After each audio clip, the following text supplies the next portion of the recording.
Ay mga backyard, for today's video, lalabas ako dito sa aking area dahil nga mayroon akong isang customer na gustong mag-avail sa aking trail pack hago na mga parakit budgerigar. So samahan nyo ako mga backyard para makita nyo kung sino yung customer ko ngayon. So naka-shades pala ako mga backyard dahil ang lakas ng init dito sa area ko. So ito yung daanan mga backyard papuntang labasan sa amin. So ito po yung daan mga backyard, palabas ng highway. Kaya susunduin ko ang aking customer para papunta agad siya doon sa aking area. Dahil nga gusto siyang mag-avail ng parakit budgerigar. So ito na po yung sasakyan sa customer ko mga ka-backyard. So naghahanap po siya ng Pearlback Haguromo na ready to breed. So saktong-sakto, mayroon ako mga available doon. So ayan mga ka-backyard, nandito na kami sa aking munting ibonan. So nag-ready ako ng 3 ibon na Pearlback Haguromo. So mayroon pong isa dito na incomplete hago. Yung blue cinnamon ko na nasa 6 months old. So incomplete hago po yung isa. And then yung isa na cinnamon din, so Pearlback. And then yung spangle ko, so Pearlback po yung dalawa. So mga Haguromo po sila na bloodline. So ayan, nakapili na nga pala si sir ng kukunin niya. So ang bibilihin niya ngayon is isang hen lang, yung incomplete Haguromo blue cinnamon. So yun po yung o-orderin niya ngayon sa akin. So kukunin ko na tong dalawa dahil ibabalik ko na sa aking flying cage dahil isang ibon lang ang kailangan ni sir, kaya isa lang yung ibigay ko sa kanya. Maganda kasi ang mga ibon ko dito sa aking munting ibonan mga ka-backyard dahil nga mababait sila. Kapag once hinawakan ko sila, is hindi po sila nangangagat. So ayan, ito po yung napili ni sir. Isang blue cinnamon hen, 6 months old, incomplete Haguromo. So hinawakan na po ng kanyang anak mga ka-backyard.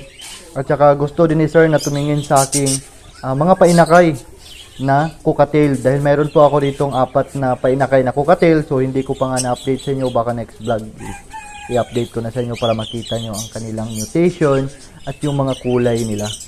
So ayan, kumuha pala ako ng isa dito para makita ni sir dahil gustong gusto din niya na makakita ng inakay ng cocktail. Dahil nga ang mga alaga niya sa bahay is mga parakit budgerigar lang, kaya nagpa-plan siya na baka sa susunod na buwan is mag-avail na naman ulit siya ng cocktail para pandagdag sa alaga niya sa bahay. So binalik ko na po ang anak ng aking hunted cocktail mga ka-backyard. So hindi ko pinahawakan sa kanya dahil nga masilan ang parisa na to. Nasanay kasi sila sa amoy ko na ako yung naghahawak sa kanilang mga painakay. So walang problema po sa akin dahil sanay na po sila dahil ako po yung nag-aalaga sa kanila. So hindi ko nga pinahawakan kan sir dahil nga baka patayin ng hen ang kanyang mga painakay. So para makaiwas tayo, huwag na lang nating pahawakan dahil pag once iba yung naamoy ng ating mga ibon na humawak sa kanilang mga painakay, baka madisgrasya pa. So nag-ready na nga pala ako ng karton dahil nga walang carrier si sir na dinala. So nagkumpuni muna ako ng karton para mapaglagyan sa kanyang order. So while gawa ako ng karton, so chika-chika ng konti regarding sa pag-aalaga ng ibon. Di-cross na ako ni boss. Kining spangle nga yellow katong lutino. Di-cross na ako na sa hago. So akong kuha na pag ready na sila to breed, ibangga na kong hago nga laki. Cross na ko ato. Makapagawa sila visual Haguromo, dako na. Nya, gwapo na po ang ilang toothmark diri sa mga. Sa apo mo gawas ang kuha no? Oo, sa apo. Sa kuha nimo kung magkuan ka, mag-breed ka ana, mga tulo nimo ka breedan, makapagawa sa din kagwan, mga gwapo. Ay gani kaya kita po ka kay duol ka ta. Depende sa area na to yung taguluan, layuak siya. Ay, layo busing ko. Yun, kung ipaship na to bus, okay naman.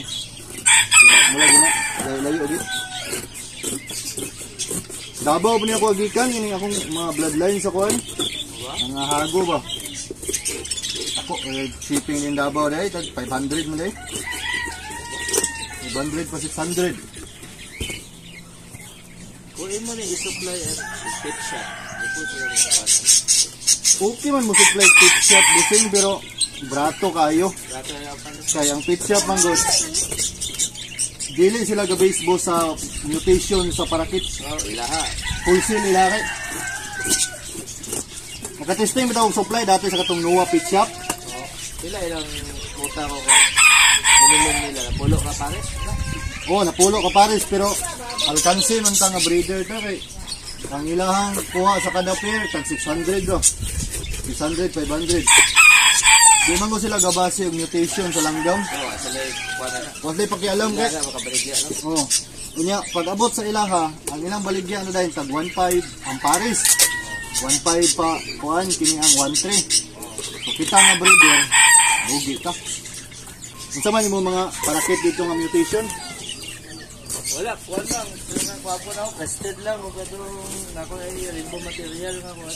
Rainbow mat nimo. Ako mga pong rainbow material. Nakagwapo lang ining crested kay sure kay sa tanawon ba og kanang mo tiso bito siya.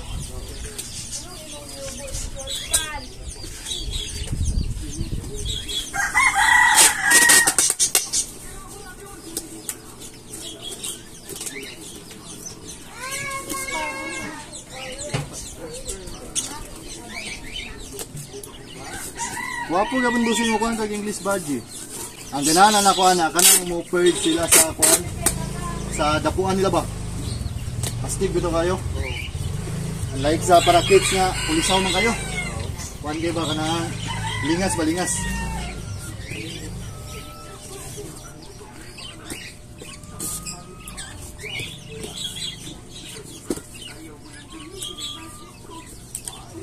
Maligo. Oo, ano na itong paliguan na. Gusto kaya na magkapakapa.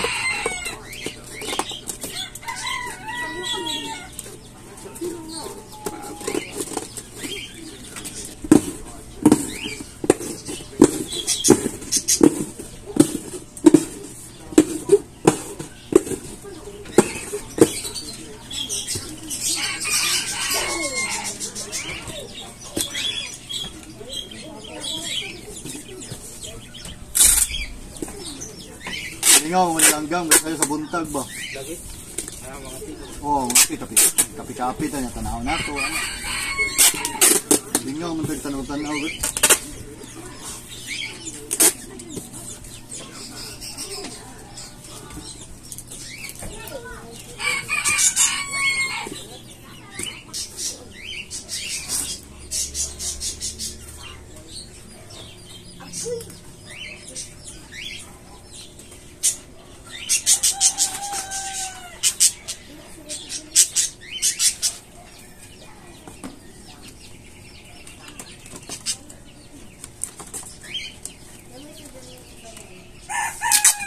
Dire naman yung alihan, boss.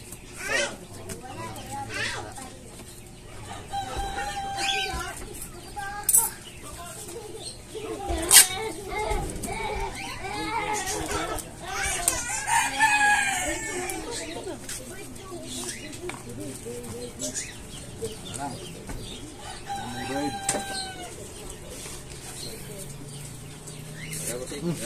Bossing, salamat po kayo. Sige.